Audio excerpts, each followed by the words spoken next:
On the day my husband died, I said nothing about the $28 million he left behind, and that silence was the first mistake my daughter-in-law made. The house felt too quiet that morning, not in the peaceful way it used to when Robert would read by the window with his coffee, but in a hollow, echoing way that made every small sound feel out of place, like the ticking of the clock in the hallway or the soft hum of the refrigerator in the kitchen. And I sat at the dining table, where we had shared breakfast for over 40 years, my hands folded neatly in front of me, watching the sunlight stretch across the polished wood as if nothing in the world had changed. Olivia stood near the doorway, dressed in black that looked too carefully chosen, her posture perfect, her expression composed in a way that didn't quite match the occasion. And when she looked at me, there was something behind her eyes that didn't belong to grief, something sharper, something calculating, and I noticed it because at 72, after a lifetime of raising a family,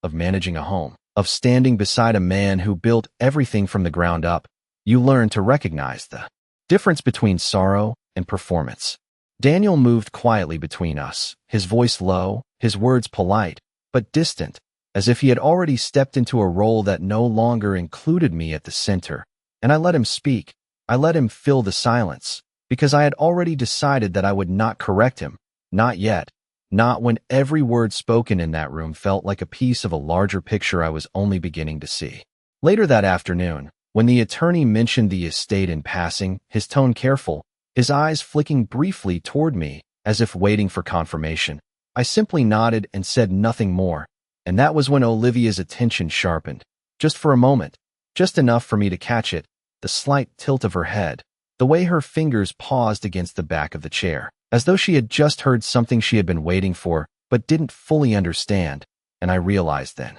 that whatever she believed about Robert's money, about what had been left behind, was incomplete. I kept my expression calm, my voice steady, answering only what was asked, offering nothing extra, because there is a certain power in restraint, a kind of control that doesn't announce itself. And I had learned long ago that the most dangerous decisions are the ones made quietly, without witnesses, without explanation. That evening, after everyone had gone to bed, I walked through the house alone, past the living room where Robert's chair still faced the window, past the kitchen where his favorite mug sat drying beside the sink, and I paused at the doorway of his study, the one room Olivia had never taken much interest in, the one place she believed held nothing of value, and I allowed myself a small, private smile, because grief and clarity often arrive together, and while they were waiting for me to break, to lean on them, to ask for help, I was already beginning to understand exactly what they were planning, and more importantly, how easily they had underestimated me. The next morning, I woke before the sun had fully risen, a habit I had kept for decades, and for a moment I allowed myself to sit at the edge of the bed and listen to the quiet, the kind of quiet that used to feel comforting when Robert was still here, breathing softly beside me. But now it carried a different weight, one that settled into the corners of the house and lingered in places where warmth used to live, and I stood slowly, smoothing the fabric of my robe as if maintaining small routines could somehow hold everything else in place. Then made my way to the kitchen where I prepared coffee the same way I always had, measuring carefully, pouring steadily, refusing to let my hands reveal anything that my mind was already processing with clarity. Olivia came downstairs not long after, her heels clicking lightly against the hardwood floor, a sound too sharp for such an early hour, and she paused when she saw me standing at the counter, as though she had expected to find the house still and empty, or perhaps expected me to still be in bed, wrapped in grief instead of standing upright and composed, and she smiled, that same practiced expression that never quite reached her eyes, asking if I had slept at all, her voice gentle but edged with something else, something that suggested she was not really asking about my rest, but measuring my stability. And I returned the smile, simple and polite, telling her that I had managed just fine, because it was important that she believed that I was exactly what she expected me to be in this moment, a widow adjusting slowly, quietly, without suspicion. Daniel joined us a few minutes later, his tie already in place, his movements efficient and distant, and he spoke about schedules, about arrangements, about things that needed to be handled in the coming days, and I listened without interrupting, noticing how easily decisions were being discussed around me rather than with me, how naturally my role was being reduced without a word being said directly. And when Olivia suggested that it might be best for me to take some time away from the house, perhaps stay somewhere more manageable, somewhere quieter, she phrased it carefully, as though it were a kindness, but I recognized the intention beneath it, the subtle push to separate me from the one place where every document, every memory, and every truth still remained under my control. I took a slow sip of my coffee before answering, letting the silence stretch just long enough to make her wait, and then I told her that I preferred to stay, that this was still my home, my voice calm, steady, leaving no room for argument without ever raising itself, and I saw it again then. That brief flicker of irritation she could not quite hide, the kind that appears when a plan does not unfold as smoothly as expected, and it confirmed what I had begun to suspect the day before, that whatever Olivia believed about our situation, she had already imagined a future in which I was no longer an obstacle. After breakfast, Daniel left for work, his goodbye quick, almost rehearsed, and Olivia lingered near the kitchen table, her fingers tracing absent patterns along the surface as if she were deciding how far she could push. And then she asked, casually, almost as an afterthought, whether Robert had ever mentioned anything specific about his finances in the months before he passed, whether there were accounts or arrangements that still needed to be organized.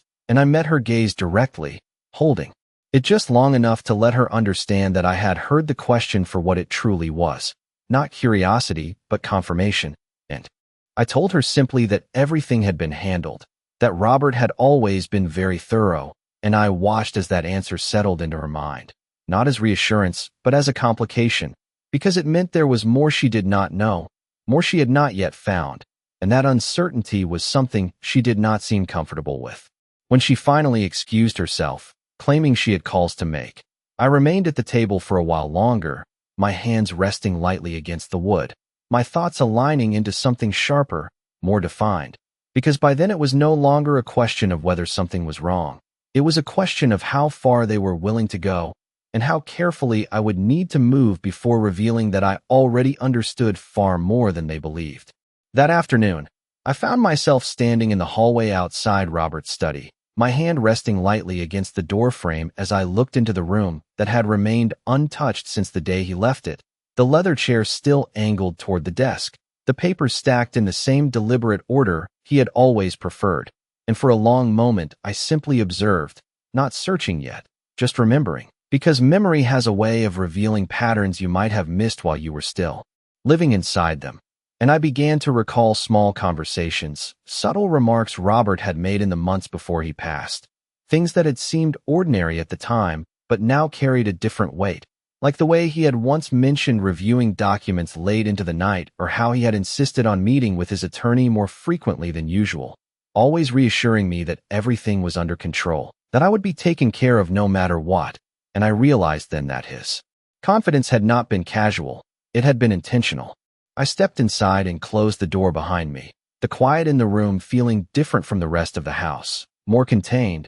more deliberate, and I moved toward the desk slowly, running my fingers along its surface as if reacquainting myself with a part of my life that had always been there, but never fully examined. And I opened the top drawer where Robert kept his daily items, finding nothing unusual at first, just pens, a notebook, a few neatly organized folders. But it was the second drawer that held my attention, the one he had always kept locked, the one I had never needed to open before, because trust had always been enough. And I paused, considering, not out of hesitation, but out of respect for the man who had built this life with me. And then I reached for the small key he had once shown me years ago, tucked carefully into the back of a porcelain dish on the bookshelf, exactly where he had said it would always be. When the drawer opened, it did not reveal chaos or hidden disorder, but rather a level of organization that felt almost deliberate in its clarity. Folders labeled with dates, documents arranged with precision, and at the center of it all was a sealed envelope bearing my name in Robert's handwriting. And I felt a stillness settle over me as I picked it up, not shock, not fear, but something closer to recognition, as though this moment had been prepared long before I ever realized I would need it. I opened the envelope carefully, unfolding the letter inside, and as I read, the quiet in the room deepened, not because of what was written in dramatic terms, but because of how calmly it explained everything. The existence of accounts I had never directly managed, the structure of the estate, and most importantly, a clause that made my breath pause for just a second. A clause that specified that any attempt by a beneficiary to manipulate, coerce, or unlawfully access the inheritance would result in immediate forfeiture of their share, and I read that line twice, not because I did not understand it, but because I understood it too well. I lowered the paper slowly, my gaze shifting toward the window where the late afternoon light filtered through the curtains, and I thought about Olivia's questions, her careful probing, the way she had already begun to position herself as if certain outcomes were guaranteed, and I realized that whatever she believed she was working toward, she had no idea that the very actions she was preparing to take were the ones that would ensure she lost everything. I returned the documents to their place with the same care I had used to remove them, closing the drawer and locking it again, restoring the room to exactly how it had been, because it was important that nothing appeared disturbed, that nothing suggested I had begun to see what was unfolding around me. And as I stepped back into the hallway, I heard Olivia's voice drifting from the living room, low and measured as she spoke on the phone, her tone different from the one she used with me, more direct, more certain, and I did not need to hear the exact words to understand the intention behind them. I moved quietly past the doorway, my expression unchanged, my steps unhurried, because by then the uncertainty had been replaced with something far more useful,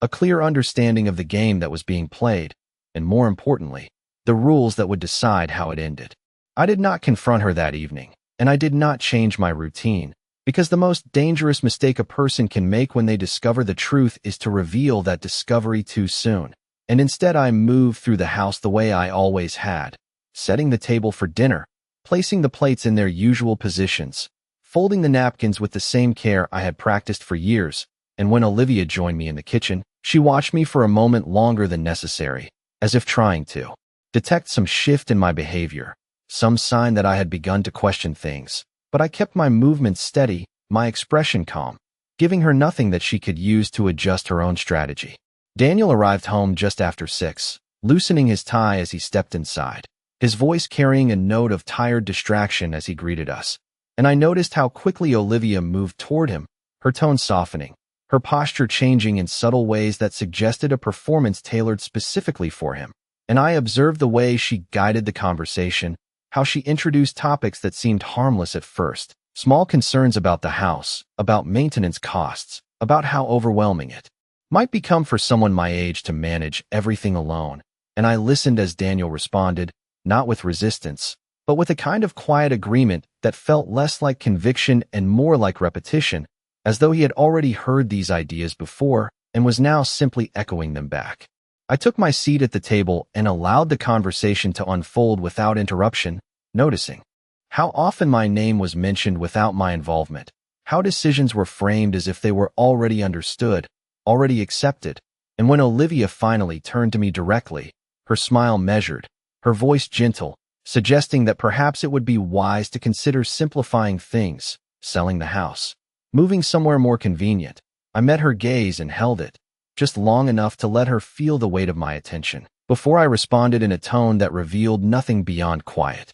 certainty, telling her that I had no intention of leaving, that this house was not a burden but a foundation, and I watched as her smile tightened ever so slightly at the edges, the smallest fracture in an otherwise polished mask. After dinner, Daniel retreated to his office, claiming he had work to finish, and Olivia lingered in the living room, her phone in hand, her voice low as she spoke to someone I could not see, and I did not need to hear every word to understand the direction of that conversation, the confidence in her tone, the assumption that things were progressing as expected, and I moved past her without drawing attention, heading once again toward the quiet part of the house where Robert's study remained. Unchanged, because it was there, in that stillness, that the truth felt clearest, and I allowed myself to sit for a moment in his chair, my hands resting on the armrests, my eyes taking in the room that had become more than memory, it had become evidence. I thought about the clause again, about the precision with which it had been written,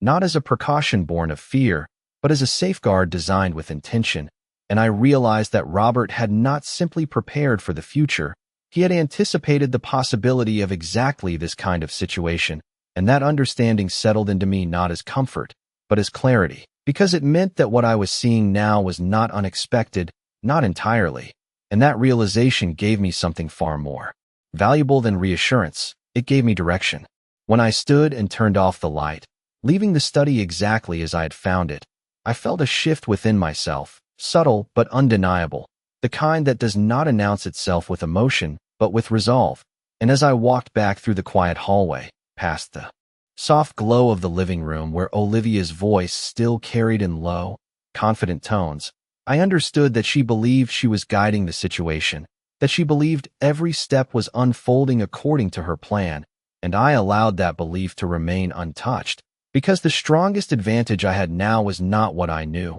but the fact that she did not yet realize that I knew it at all. The following morning unfolded with a quiet precision that felt almost rehearsed, as though the house itself had begun to settle into a rhythm that no longer required my permission, and I allowed that illusion to continue because it served me better than resistance ever could. And when Olivia entered the kitchen, her expression softened into that familiar version of concern she wore so easily. She asked if I had given any more thought to simplifying my situation, her words carefully chosen, her tone gentle, but there was an urgency beneath it now, something less patient than before, as if time had suddenly become a factor she could not ignore. And I responded the same way I had the day before, with calm neutrality, telling her that I preferred to take things one step at a time, that there was no need to rush decisions that would affect the rest of my life. And I noticed how her fingers tightened slightly around the coffee cup she held, a small, involuntary reaction that revealed more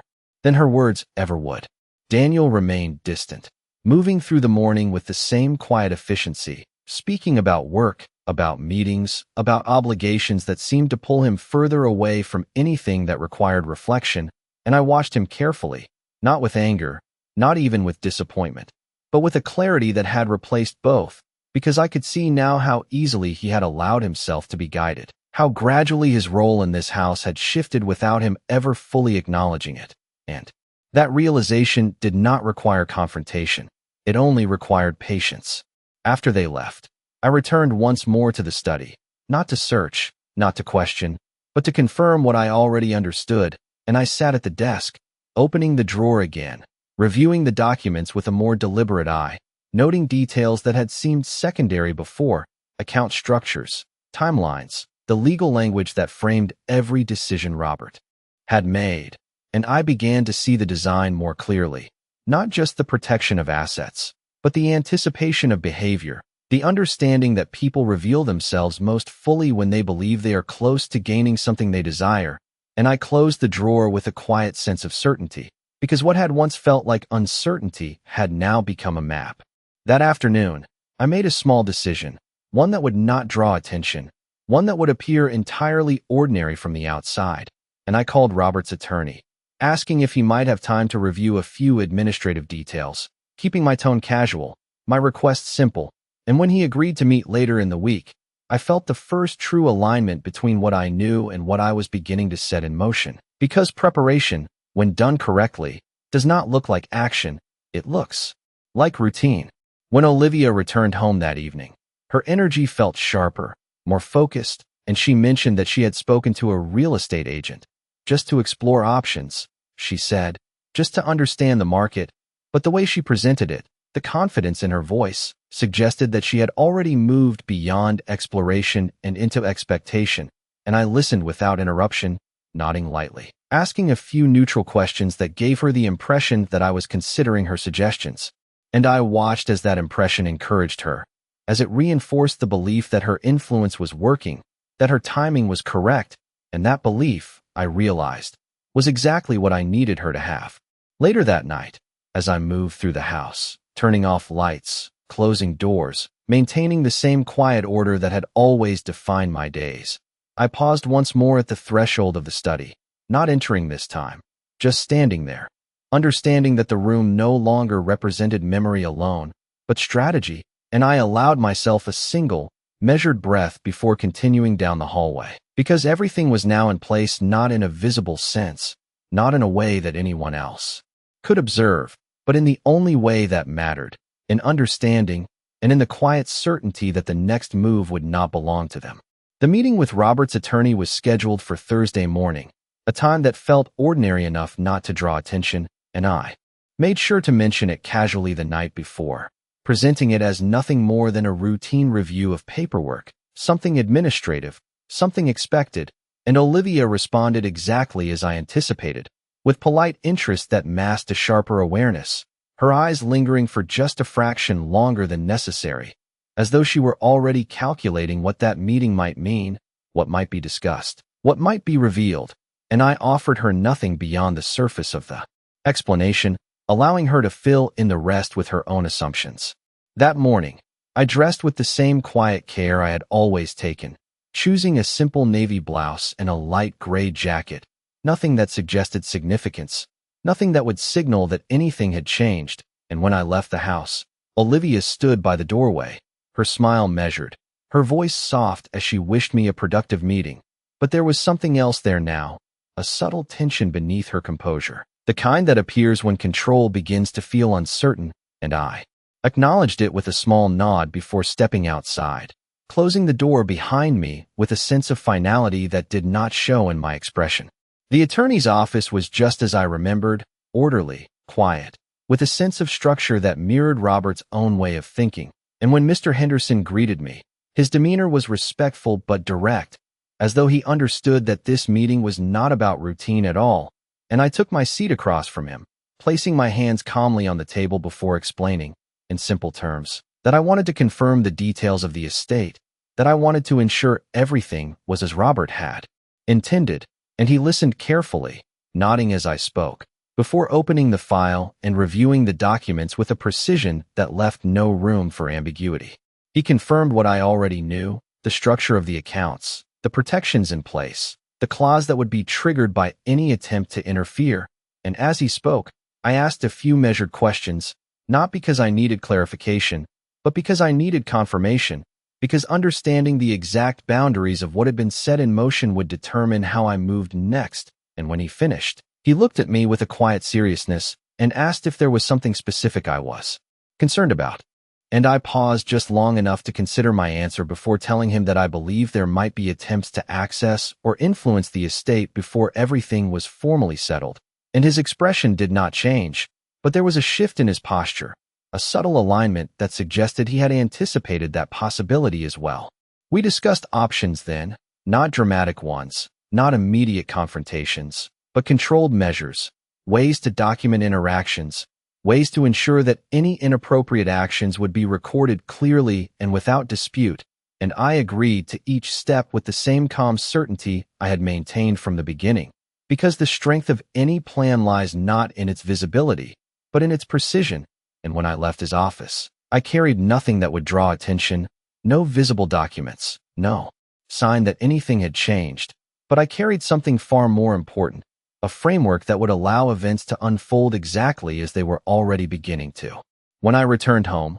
Olivia was in the living room, her phone in hand, her posture relaxed in a way that felt almost rehearsed, and she looked up as I entered, her expression attentive, her question immediate but carefully phrased, asking how the meeting had gone, and I removed my jacket slowly, placing it over the back of a chair before answering in the same steady tone I had used all week, telling her that everything was in order, that there was nothing unexpected, and I watched as that answer settled over her, not as relief, but as confirmation of what she already believed, that whatever she was planning would not be interrupted, that the path ahead remained clear. That evening, as the house quieted once more, I moved through the familiar routine of closing doors and turning off lights, my steps unhurried, my expression unchanged, but beneath that stillness, everything had shifted into place, not in a way that anyone else could see, but in a way that ensured that when the next move came, it would not belong to them,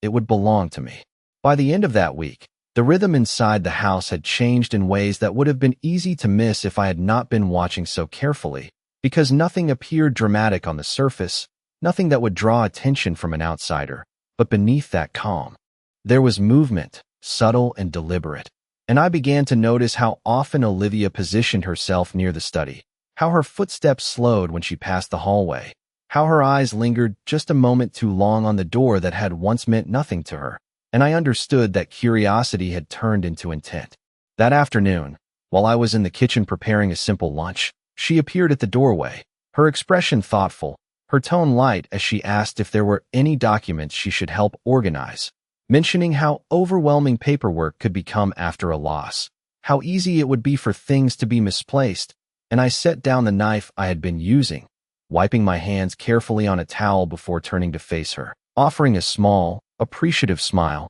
telling her that everything was already in order, that Robert had always been meticulous, and I watched as that answer settled into her, not as acceptance, but as resistance, something she would need to work around rather than through. Later, I stepped out into the garden, a place that had always belonged more to memory than to strategy, but even there, I found myself thinking in clearer lines than before, recalling small details that had once seemed insignificant, like the way Olivia had asked about account names months ago under the pretense of helping Daniel with taxes, or how she had once suggested consolidating certain assets to make things easier for the future. And at the time, I had answered politely, without suspicion, because there had been no reason to question her intentions. But now, those moments aligned differently, forming a pattern that no longer felt accidental. When I returned inside, the house was quiet in a way that felt intentional rather than natural. And as I moved down the hallway, I noticed that the study door was not fully closed, just slightly ajar, enough to suggest that someone had been there recently. And I paused, not out of surprise, but out of confirmation, because this was not an unexpected development. It was simply the next step in a sequence that had already begun, and I pushed the door open gently, stepping inside to find everything exactly as I had left it, the desk untouched, the drawers aligned, nothing visibly disturbed, and yet the air in the room felt different, as if it had been observed rather than used. I walked to the desk slowly, opening the top drawer first, then the second, checking each detail with the same care I had practiced before, and while nothing had been moved, I noticed something else, something smaller but far more telling, the faintest shift in the placement of the key dish on the bookshelf, a difference so slight that it would have gone unnoticed by anyone who had not placed it there themselves. And I allowed my hand to rest on the edge of the desk for a moment, not reacting, not revealing, because this was not the time for response, it was the time for certainty. That evening, Olivia was unusually attentive at dinner, her tone warmer, her questions more frequent, as though she were attempting to recalibrate, to adjust her approach now that the direct path had not yielded results. And I responded in kind, maintaining the same calm presence, the same steady rhythm that gave nothing away, because the strength of my position now lay not in confrontation, but in observation. And as I watched her carefully choose her words, carefully shape her expressions, I realized that she believed she was becoming more subtle, more effective, when in reality, she was becoming more visible, each effort to conceal revealing just a little more of what she intended. After dinner, Daniel retreated once again to his office, and Olivia lingered in the living room, her phone pressed to her ear, her voice lowered but urgent, and as I passed by, I caught just enough of her words to understand the direction of her thoughts, phrases about timing, about needing clarity, about not wanting to wait too long, and I continued walking without pause, my expression unchanged, because by then, everything had aligned with a precision that no longer required interpretation. Only patience, and as I turned off the final light and the house settled into silence, I understood that whatever move came next would not be a question of if, but when, and I was already prepared for it. The shift came quietly, almost imperceptibly, in the way Olivia stopped asking direct questions and began instead to create opportunities, and I recognized it immediately because it was the natural progression of someone who had realized that information would not be handed to her, that it would have to be taken, and that realization brought with it a new kind of focus in her movements, a carefulness that was not born of caution but of intention, and I allowed it to unfold without interference, because what she believed she was doing in secrecy was, in fact, becoming clearer with every step. That morning, she suggested reorganizing parts of the house, mentioning how clutter could build up over time, how certain rooms might benefit from being sorted and simplified, and she said it casually, almost as a passing thought, but her eyes moved briefly toward the hallway, toward the study, and I nodded as if considering it, agreeing that some areas could use attention, but adding that I preferred to handle personal spaces myself, keeping my tone gentle, appreciative, leaving her no reason to push further in that moment. And I saw the calculation behind her smile, the way she adjusted her approach almost instantly, shifting from suggestion to patience, because she had already decided that waiting might yield more than insisting. Throughout the day, I moved through the house as I always had, maintaining the same steady rhythm, the same predictable patterns, because predictability, when used correctly, becomes a form of control, and I knew that Olivia was watching, measuring, noting when I left a room, when I returned, how long I spent in each space, and I gave her exactly what she expected to see, nothing more, nothing less. Because consistency would allow her to build a plan, and that plan would be based on assumptions I had already accounted for. In the late afternoon, I stepped outside briefly, walking along the garden path with slow, deliberate steps, allowing enough time to pass that the house would feel unobserved, and when I returned, I entered quietly, not announcing my presence, moving through the hallway with the same calm pace until I reached the point where I could see the study door, and there it was again, slightly open, just enough to confirm what I already knew, and I paused, not immediately approaching, but listening. First, because silence, when you allow it to settle, reveals more than sound ever could, and after a moment, I heard the faintest movement inside, the subtle shift of something being touched, something being examined, and I understood that the moment had arrived exactly as it was meant to. I did not step forward right away, I did not interrupt, because interruption would have ended the sequence too soon, and instead I remained where I was, giving her just enough time to continue, to believe she was still alone, to move beyond hesitation and into action. And when the movement inside ceased, when the quiet returned to its previous stillness, I stepped forward, my footsteps measured, my presence unhurried. And as I reached the doorway, Olivia emerged, her expression composed, her posture controlled, as though nothing had occurred, and she smiled when she saw me, offering a brief explanation about looking for something she thought might be useful, her tone light, her words carefully chosen, and I met her gaze with the same calm neutrality I had maintained from the beginning, nodding slightly, telling her that if she needed anything, she only had to ask, and I watched as that response unsettled her more than any accusation would have, because it removed the conflict she might have been prepared for and replaced it with something she could not easily navigate. That evening, as we sat at the table once again, the air felt different, not tense, not confrontational, but layered with something unspoken, a quiet awareness that something had shifted, and Olivia spoke less, her usual confidence tempered by a new kind of caution, while Daniel remained largely unaware, moving through the conversation with the same distant rhythm, and I maintained my role, steady, composed, giving nothing away, because by then the situation had moved beyond uncertainty and into confirmation, and confirmation, once established, does not require reaction. It requires timing, and as the night settled around us, I understood that everything was now aligned not just in theory, but in action, and that the next step would not need to be forced. It would present itself exactly when it was meant to. The next move did not come from her words, but from her confidence, the kind that grows when someone believes they have already crossed the most difficult line without consequence. And I could see it in the way Olivia carried herself the following day,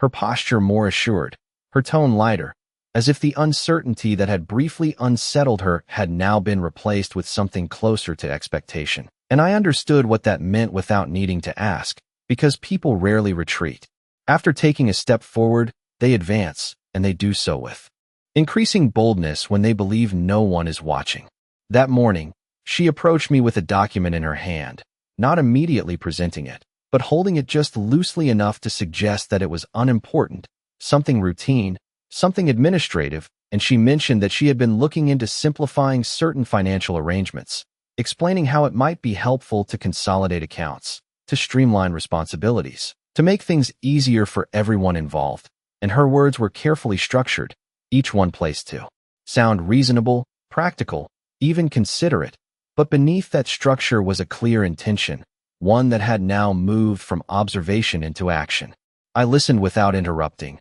allowing her to complete her explanation, watching the way she measured my reactions, the way she adjusted her tone based on the smallest shift in my expression, and when she finally placed the document on the table, turning it slightly in my direction, I did not reach for it immediately. I did not lean forward. I simply looked at it, then at her, maintaining a calm that revealed nothing beyond quiet attention, and I asked, in the same steady voice I had used all week, what exactly she was proposing. She explained that it was a preliminary agreement, something that would allow her and Daniel to assist with managing certain aspects of the estate. Nothing binding, she said, nothing that would change ownership, just a way to ensure that everything was handled efficiently. And as she spoke, I could see the certainty in her eyes, the belief that this moment was a formality, that I would respond as she expected, that the path she had been constructing would now continue without resistance, and I allowed that belief to remain intact for just a moment longer. I reached for the document then, lifting it with deliberate care, scanning the first few lines without haste, noting the language, the structure, the way it framed authority and access in terms that appeared cooperative but extended far beyond simple assistance, and I let a brief silence settle between us, long enough for her to feel its weight, long enough for her confidence to lean forward into anticipation. And then I placed the document back on the table, aligning it neatly with the edge, my movements controlled, my expression unchanged. I told her that I appreciated her concern, that I understood her intention to help, but that I preferred to review any such arrangements with the attorney before making a decision, keeping my tone calm, reasonable, leaving no space for accusation or confrontation, and I watched as her expression shifted, just slightly, the first clear sign that her expectation had not been met, that the path she had envisioned had encountered resistance not in the form of refusal, but in delay, and delay, I knew, was far more unsettling for someone in her position. She recovered quickly, offering a small smile, agreeing that it made sense to consult the attorney, but there was a tension now that had not been there before, a tightening beneath the surface that suggested she had not anticipated this outcome, and I allowed the conversation to move on, returning to the routine of the day as if nothing significant had occurred, because the strength of the moment lay not in what had been said, but in what had been deferred. That evening, as the house settled once again into its familiar quiet, I considered the document, not in terms of its content, but in terms of its timing, because it confirmed what I had already understood, that Olivia believed she was nearing the conclusion of her plan, that she was moving from preparation into execution, and that belief, I realized, was the final piece I had been waiting for, because it meant that everything she did next would not be cautious, it would be decisive, and decisive actions, once taken, cannot be easily undone. And as I turned off the lights and moved through the darkened hallway, I felt a clarity settle over me that was not driven by emotion, but by certainty, because the moment she had been working toward was approaching, and when it arrived, it would not unfold the way she expected. The invitation came the next morning, presented in a tone so carefully neutral that it almost sounded incidental, as though it had not been the inevitable next step in a sequence that had been building for days. And Olivia mentioned that Mr. Henderson had confirmed his availability to review certain matters together, suggesting that it might be efficient for all of us to meet at once, to clarify expectations, to ensure that everything moved forward smoothly. And I recognized immediately that this was not about clarification, it was about control, about bringing the process into a space where she believed she could guide the outcome, and I agreed without hesitation, because this was precisely the moment I had been preparing for. The office felt different with all three of us present, the quiet order of the room now layered with a tension that remained unspoken but unmistakable, and Daniel took his seat beside Olivia, his posture attentive, his expression composed in a way that suggested he expected resolution, while Olivia carried herself with a calm confidence that bordered on certainty, her movements measured, her voice steady as she began outlining her concerns, speaking about efficiency, about the complexity of managing a large estate, about the importance of ensuring that everything was handled professionally and without delay, and I listened without interruption, my hands resting lightly in my lap, my expression unchanged, because the strength of this moment lay not in opposition, but in allowing her to complete what she had begun. Mr. Henderson nodded as she spoke, his demeanor neutral, his attention focused, and when she finished, he turned to me, asking if I wished to respond, and I paused just long enough to let the silence settle, not as hesitation, but as control, before I answered simply that I had already reviewed the documents in question, that I understood the proposed arrangement, and that I had some concerns regarding the implications of granting access in the manner described. And I saw the shift then, subtle, but immediate, the way Olivia's posture adjusted, the way her confidence recalibrated in response to a variable she had not fully accounted for. Mr. Henderson opened the file, his movements precise, and he began to explain the structure of the estate once more, not in general terms, but in exact language, outlining the protections that had been established, the conditions that governed access, and most importantly, the clause that addressed any attempt to influence or obtain control through indirect means. And as he spoke, the room grew quieter, not because his words were dramatic, but because of their clarity, because of the way they left no room for interpretation, and I watched as Olivia listened, her expression composed but no longer effortless, her attention sharpening as the implications became undeniable. When he finished, there was a brief pause, a moment in which the meaning of everything he had said settled into the space between us, and then Olivia spoke again, her tone measured but carrying a new edge, suggesting that perhaps there had been a misunderstanding, that her intentions had always been to assist, to ensure that everything was handled appropriately, and I allowed her to finish before I responded, my voice steady, my words deliberate, explaining that assistance did not require access, that clarity did not require control, and that any actions taken outside of the established structure could have consequences that extended far beyond simple inconvenience. Daniel looked between us then, his expression shifting from expectation to uncertainty, as though he were only now beginning to understand that the situation was not as straightforward as he had believed,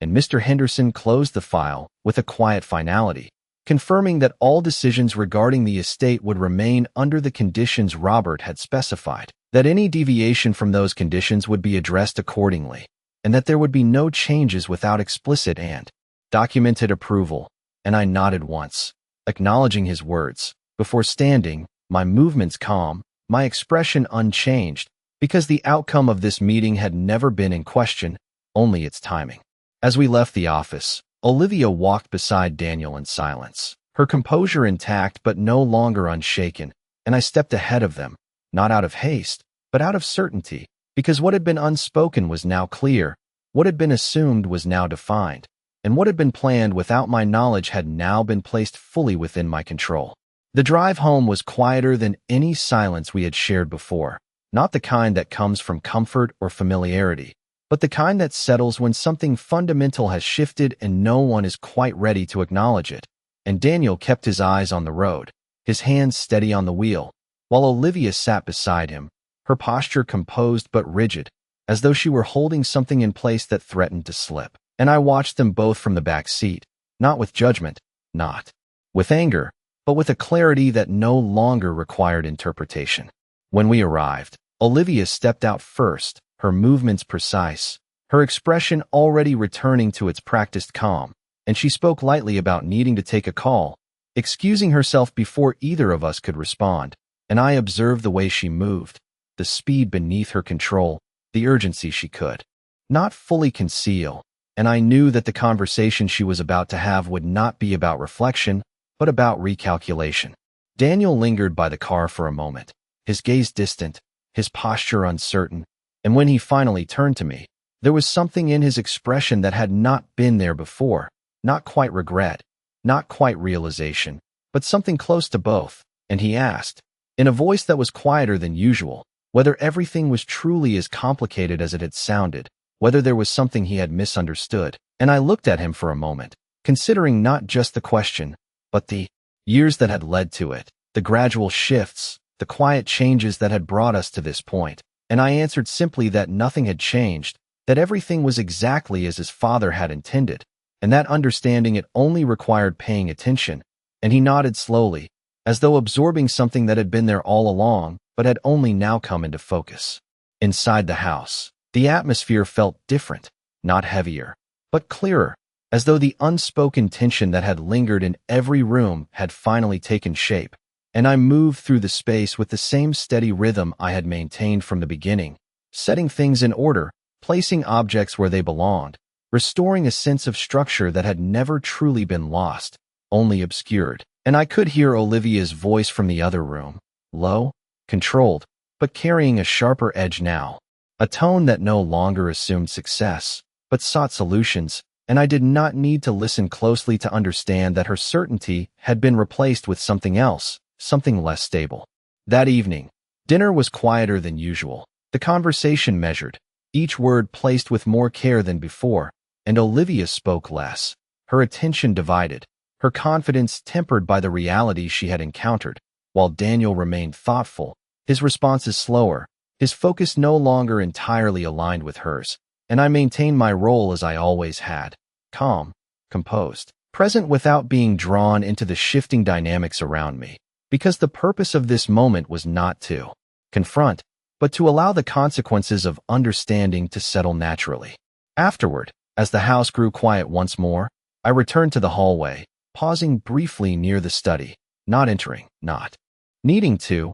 because everything that room represented had already been established, and I understood now that the outcome was no longer uncertain. It was inevitable, shaped not by sudden action, but by the accumulation of choices that had already been made. As I turned off the final light and prepared to retire for the night, I felt no sense of victory, no surge of emotion, only a steady, grounded certainty, because what had unfolded was not the result of confrontation, but of patience, not the result of force, but of clarity, and as I closed the door behind me, I knew that whatever came next would not require resistance, only the continuation of a process that had already revealed everything it needed to. The days that followed did not bring confrontation, and they did not bring resolution in the way most people expect, but they brought something far more definitive, something quieter and far more enduring, and I moved through them with the same steady rhythm I had maintained from the beginning, allowing the house to return to its natural order,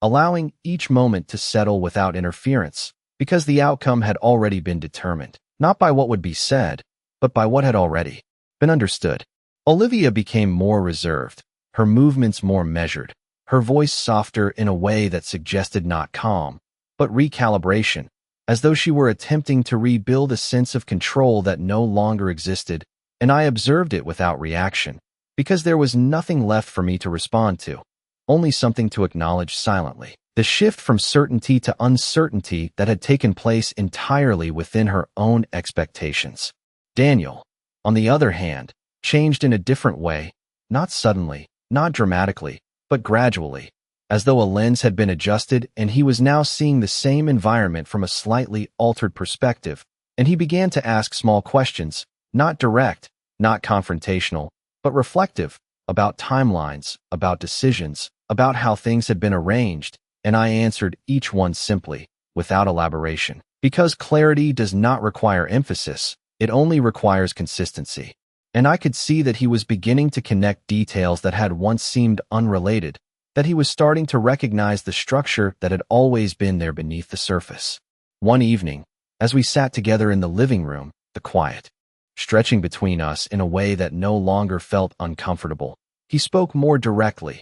asking why his father had structured things so carefully, why there had been so many conditions, and I looked at him for a moment before answering, not with explanation, but with a reflection of what Robert had always understood, that protection is not about distrust, it is about awareness, and that the purpose of those conditions was not to limit anyone, but to ensure that what had been built would remain intact regardless of circumstance. And he listened, not interrupting, not challenging, simply absorbing, and I saw in his expression a recognition that had not been there before, a quiet understanding that did not need to be spoken aloud. Olivia remained present, but different, her influence no longer as seamless, her confidence no longer as complete, and while she maintained her composure, there was a distance now, a separation between intention and outcome that could not be easily bridged, and I allowed that distance to remain, because it was not something I needed to create, it was something that had emerged on its own. The house itself seemed to settle with us, returning to a sense of balance that had been temporarily disrupted, and I continued my routines, my habits, the small details that had always defined my days, not because I needed stability, but because I had never truly lost it. And as I moved through each room, I understood that nothing essential had been taken from me. Nothing had been diminished, only clarified. On the final evening of that week, I stood once more at the doorway of the study, looking inside at the space that had become both memory and certainty, and I did not enter, because I no longer needed to. Everything it represented had already been secured, not just in documents, but in understanding, and I allowed myself a moment of stillness before turning away, moving down the hallway with the same quiet confidence that had carried me through each step of this process. I did not announce any conclusions. I did not declare any victories, because there was nothing to prove, nothing to demonstrate, only something to carry forward. And as the house grew quiet and the lights dimmed one by one, I understood that silence had never been absence. It had never been weakness. It had always been intention, and that intention had shaped everything that followed without ever needing to reveal itself.